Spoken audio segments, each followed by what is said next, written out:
The night was alive with danger, a darkness pressing in from all sides.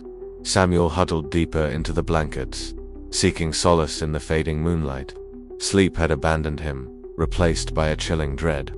Every creak of the house, every sigh of the wind outside, sent shivers down his spine. He wasn't sure if it was worse, the suffocating darkness or the whispering doubts that slithered around him like venomous snakes. He had called on Jesus, pleaded for help against the shadows that haunted him, but prayers didn't end battles. They began them, and the enemy wasn't finished with him yet.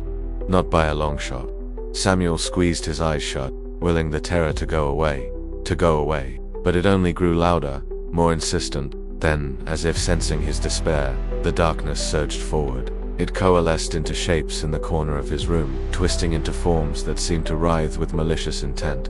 And then he saw them, the shadows. They had taken human shape, their eyes burning with a hateful red glow. Their whispers became screams, echoing his own dark thoughts back to him, amplifying his worst fears. You are weak. You are worthless. God will never take you back.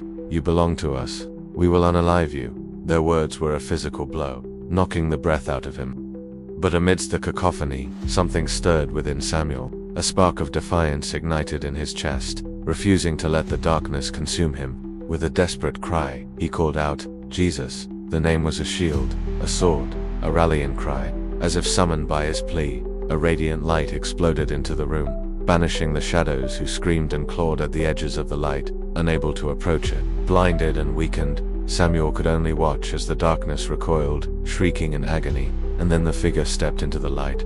Samuel had never seen anyone like him before.